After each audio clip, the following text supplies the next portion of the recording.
advertised and promised. Brian Johnson from the Fulton County Community Foundation joins us now. Good morning. Good morning.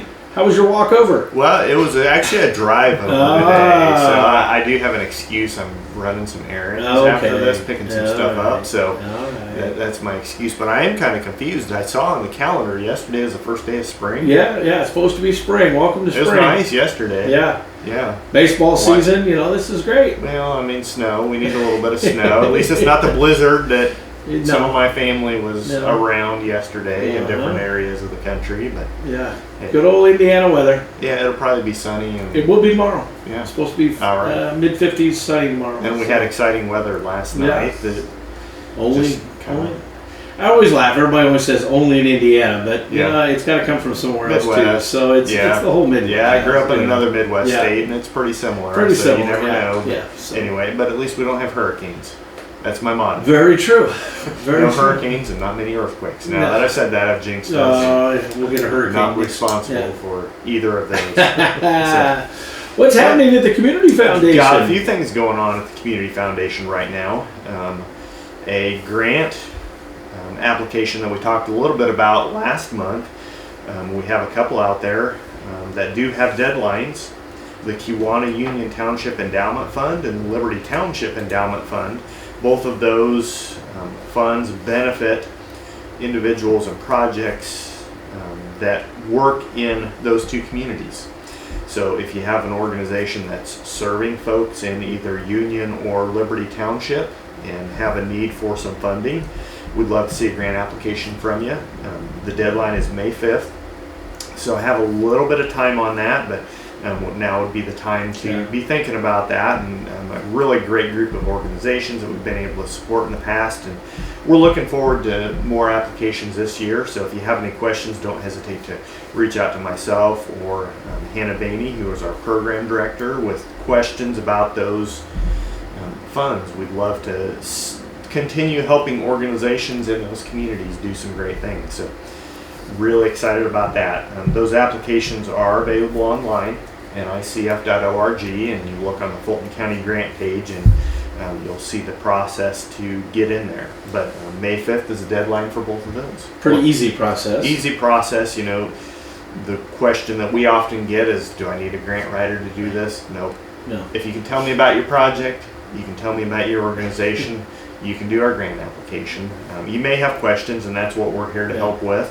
But we try and make that process simple because, we've got good people doing good things. We want to make it easy for them. We want to keep continuing. Yes. So we really appreciate all the organizations. When we look around, you think about some of the services, a lot of the services that we have in the community are available because of these nonprofits or volunteers that make these things possible. So we want to help provide some financial support to those organizations. So get those applications in. Well, we're one thing I wanted to throw in, because we'll be talking about this a little bit later, is estate planning. Something always to keep in mind.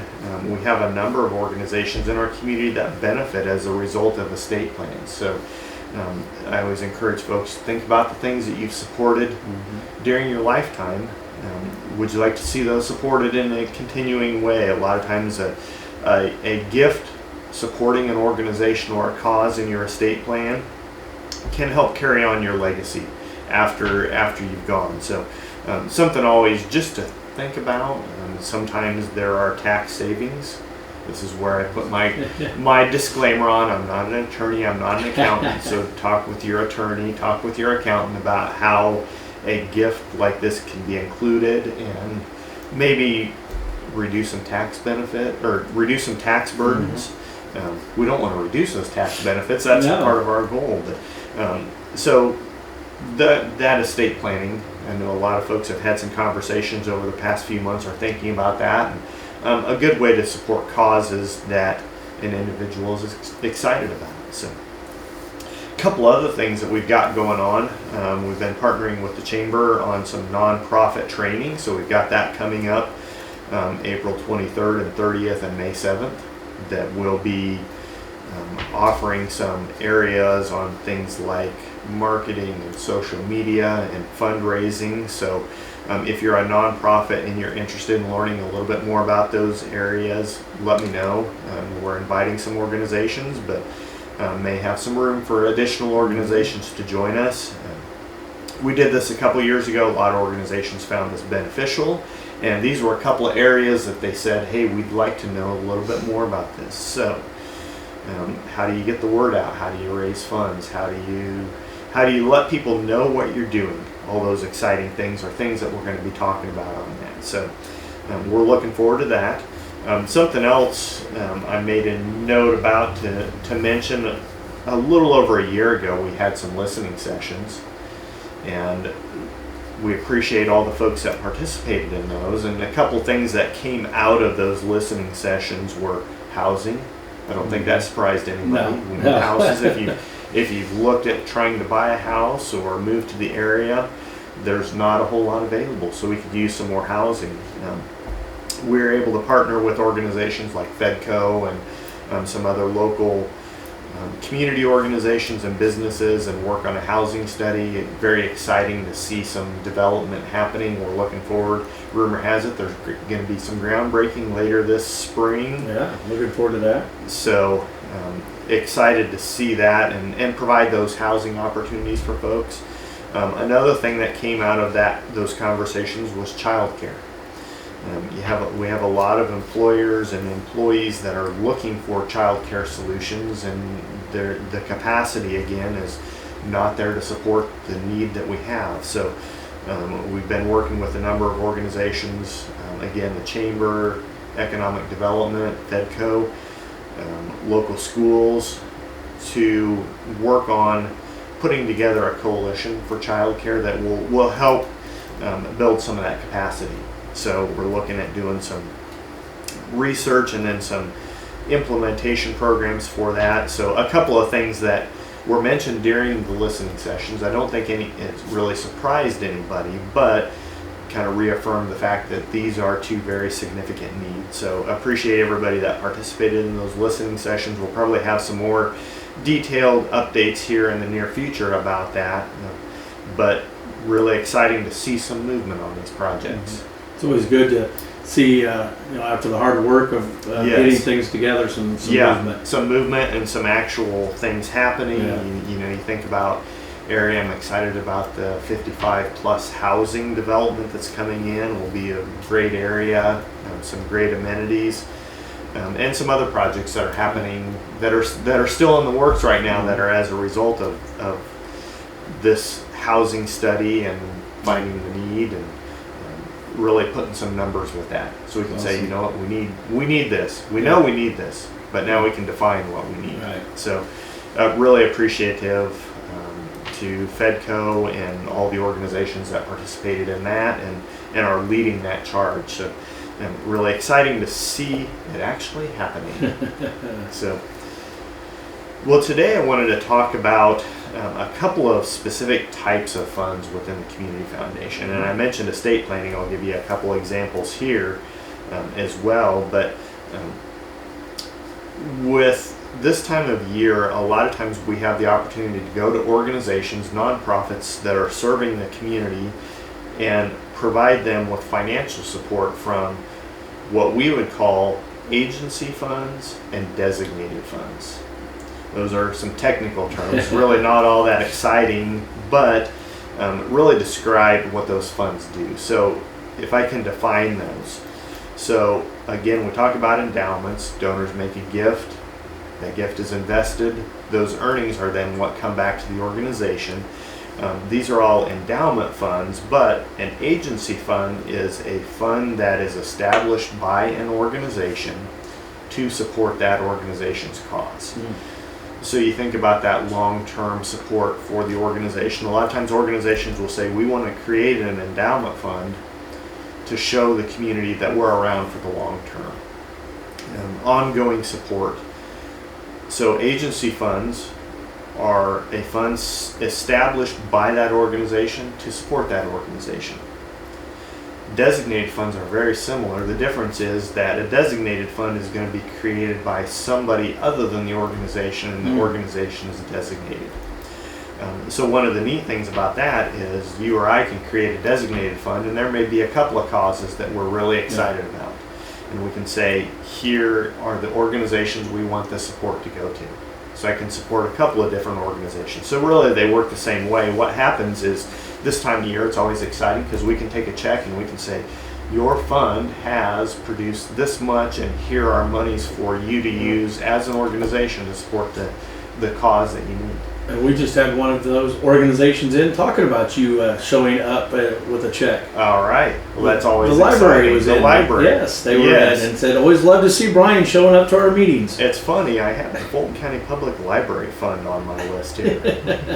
They're always a fund. That's one of my favorite places in the community. Think about all the value that libraries have. But that perfect segue here, Andy. It's almost like I gave you this cue ahead of time, and he hasn't even seen my notes. No, I can't read upside down. So, talking about some agency funds. Again, these are funds that are established by an organization to support the organization. The Fulton County Public Library Fund. An organization that provides so many things. You think about libraries as books, but libraries are more than books. Yeah, I've learned so much having them in monthly to talk, and it is not just books. They've got cool things to do, like books that I can learn things from, but also think about all the services. I've got a couple of teenage boys. I can usually find them playing a video game or virtual reality or looking something up in the maker space in a cool area. But you think about some of the other services, the library, those education pieces. If you walk in the library, you always see this list of here's what's going on, whether it be learning about technology or learning about cooking or planting a garden or something fun. The summer reading program that's coming up, and that's always a fun time. I'm holding up my phone. It doesn't translate very well, but I love digital apps. Right. You know how many books I check out from the library in the evening when I've settled down and I want to read something or listen to something, all those kinds of resources as well. So this fund was established in 96 and goes back to support the library. Pretty crucial organization. Another one that was a younger fund, the Brent Blackadder Memorial Sports Complex Fund, created by that organization to help support all of the youth soccer and girls softball that happens out at the Blackadder Sports Complex. A really great organization. If you've not been there on a soccer night or a softball night, I challenge you to find a parking space. Right.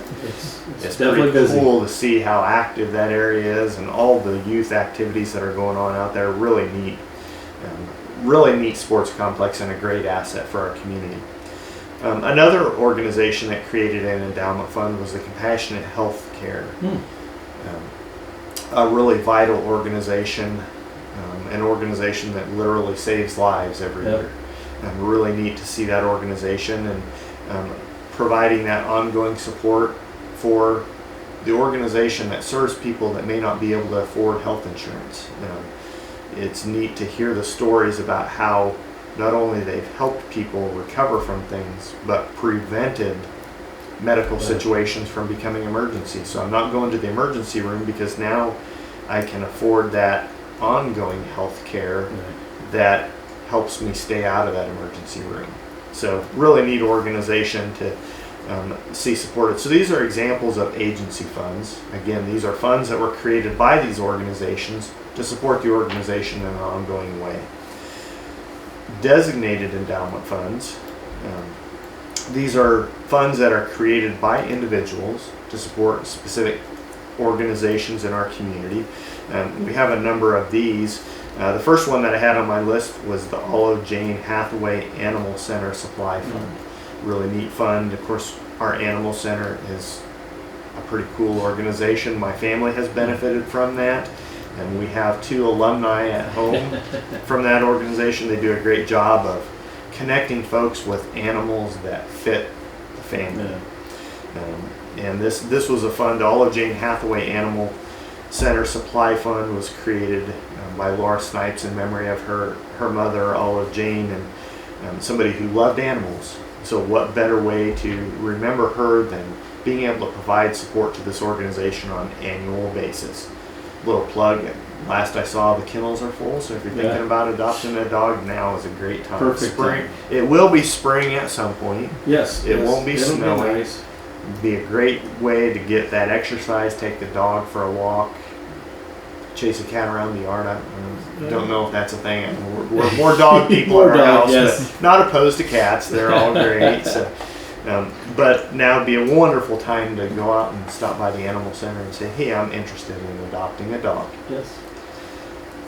Another fund that was created, the Akron United Methodist Church Fund.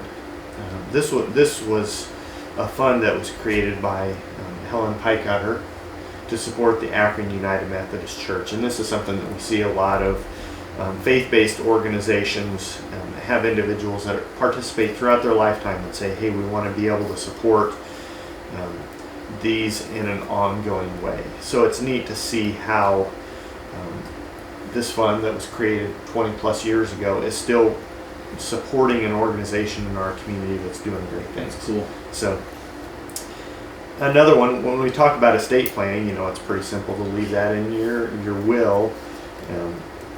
A gentleman by the name of Randy Holloway, a lot of folks knew him in the community. He was involved in a lot of things, supported a lot of things. We created a fund through his estate called the Holly Fund. And it's neat to see all the different things that this supports. We talked about you can support multiple things through these funds.